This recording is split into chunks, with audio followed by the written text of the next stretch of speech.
Hare Krishna, everybody. I feel very honored to be present amongst you today. You're all very blessed, very fortunate to have this opportunity to dedicate your lives in Krishna consciousness. This is actually the legacy that Prabhupada has left us. ISKCON, of course, is none different from Srila Prabhupada.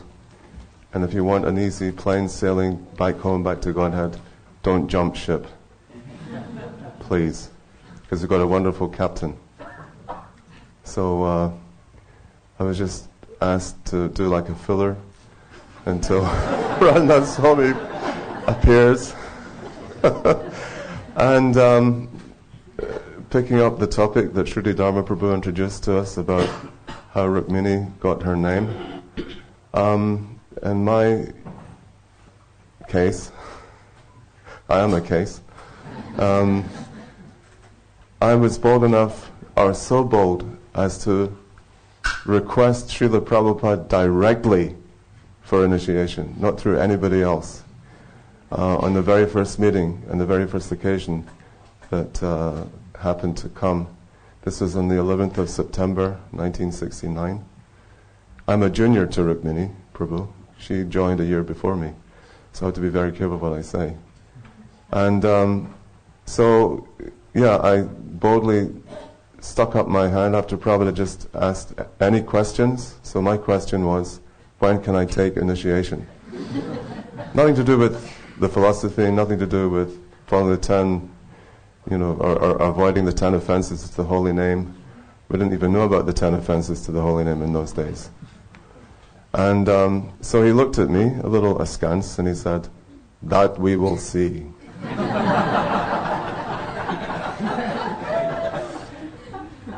Kind of non-committal, obviously. Because that was the first time he heard me speak. And I'm sure you've heard other devotee disciples of Srila Prabhupada say that being in Prabhupada's presence and being on the planet when Prabhupada was here, things seem to become compressed. That activities happened, transcendental activities I have to add, very rapidly. So in my case, it was one of those things that, Prabhupada obviously has to check out the potential disciple and make sure that that disciple is qualified, just as much as the disciple checks out the spiritual master, make sure that the guru is equally qualified. So I'll give you a little bit of a scenario. We were living on this estate called Tittenhurst Park in beautiful Berkshire, and that estate belonged to John Lennon and Yoko Ono, who some of you may have heard their names possibly. And so we were living in a row of gardeners' cottages, which they had given over to our use.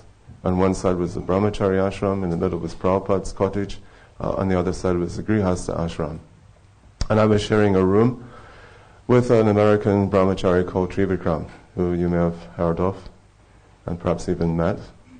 And so I was back to Dave, obviously, because I asked the question, but it hadn't happened yet.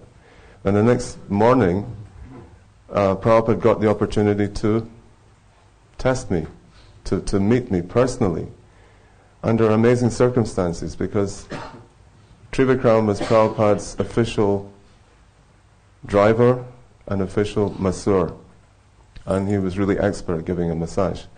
But directly the day after asking that question, when he was supposed to be going to engage in his service as massaging, Prabhupada that particular day, he was still inside his sleeping bag, and he wasn't moving.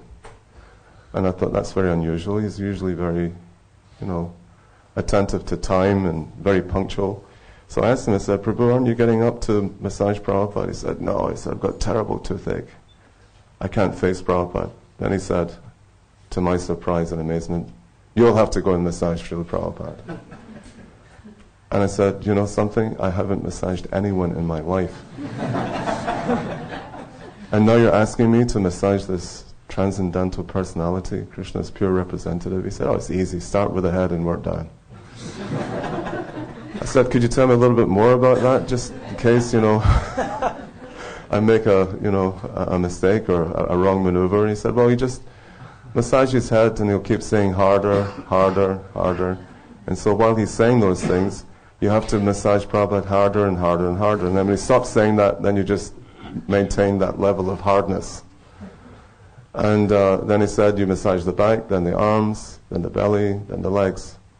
And he said you use sandalwood oil on the head and mustard oil on the rest of the body. And I said, how long does this procedure last? He said, about 2 hours. I'm like, what? Okay. So I was like, my heart was in my mouth when I went up to Prabhupada's room, and I was making arrangements, and I put down the straw mat, changed into a gamcha. Prabhupada came into the room and paid my obeisances. Prabhupada noticed that there was an electric fire in the room, and the room was cold, just like last night. Unfortunately, when it came to prasadam, that prasadam room was like an ice box. So Prabhupada's room was also very cold, and he noticed, he said, switch on that fire. And there were 3 bars, and I put 1 on, thinking that's, save electricity. He said, no, all 3. So I put all 3 of the electric bars on. And then he noticed me, and he said, where are you from? I said, from Scotland, Srila Prabhupada. How far is Edinburgh from London? 400 miles, Srila Prabhupada. How long does it take to go by train to Edinburgh? 8 hours, Srila Prabhupada. Do you know any Scottish lords? And that kind of took me aback a little bit, because I didn't expect he was going to ask that particular question. And I said, no, Srila Prabhupada, I never actually met in my life any Scottish lords. He said, I know one lord from Scotland, Lord Zetland. He used to come to our college in Calcutta and hand out diplomas at the end of each academic year. And I'm really happy I didn't say out loud, do you mean Lord Shetland? Because I never came across a name with a Z at the front of it. But I looked up. No, I didn't Google, of course, we didn't have computers in those days. But later on I discovered he was the governor of Bengal. He had a very, very high post in the civil service, the British civil service in India. A very scholarly person. And in fact, that's the person that Srila Bhaktisiddhanta Saraswati Thakur's sannyasis met when they went to London. They met Lord Zetland. And he was the one who said, can you make me a brahmana? And of course, you might know the story that they said, well, if you want to become a brahmana, and I know that many of you are becoming brahmanas today, right? He said, you have to give up intoxication, meat eating, illicit sex, gambling. And so when it was actually one of the sannyasis was Bon Maharaj.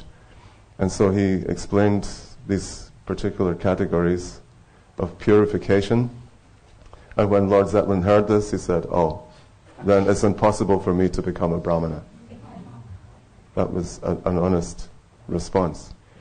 But just see the transformation since those days. Now Britain is becoming flooded with brahmanas. I'm very happy to say. Hare Krishna. And anyway, so then Srila Prabhupada asked me, he said, so do you know British history? I mean, where did you learn British history? And I said, I learned British history in Scotland, Srila Prabhupada. Then he tested me, he said, when was the Battle of Trafalgar? I said, 1805. When was the Battle of Waterloo? 1815. He said, yes, I also read these things and learned those things when I was at school. So there was no real sort of like philosophical discussion going on. Because obviously Prabhupada, being an amazing psychologist, can understand I didn't know anything about Krishna consciousness. And pretty much on that premise, I waited only 5 days to get first initiation. Prabhupada came on the 11th, I got first initiation on the 16th. And so then I got that name. And a few months later, on the 14th of December, 1969, the same day that Prabhupada was installing Radha Londonishwara, then I was given Brahmin initiation on the recommendation of Srila Tamal Krishna Maharaj. So, of course, we're not living in those days when you get like that off the bat initiation and Brahman initiation. And it's actually in many ways, I agree with what all the Maharajas have said, that we have to be qualified to become to the stage of accepting the spiritual master, accepting the Gayatri mantra. These are not whimsical things. They shouldn't. This is something that you're pledging for the rest of your life. So this is a life-changing transformation. This is actually your second birth, right? This Dvija Bandhu. You actually take another birth today. So you all become wonderful transcendental babies. Innocent babies to Krishna consciousness. And through your innocence and your purity, then, as Prabhupada always used to tell us, purity is the force. Books, of course, are the basis, and of course we're in the middle of the Christmas book marathon. So if you're not out there doing books, please, after getting your initiations, become flooded with enthusiasm to distribute Srila Prabhupada's books in this very auspicious time of the year. Srila Prabhupada's Transcendental Book Marathon, ki jai. His Holiness Radhanath Maharaj, ki jai. Thank you.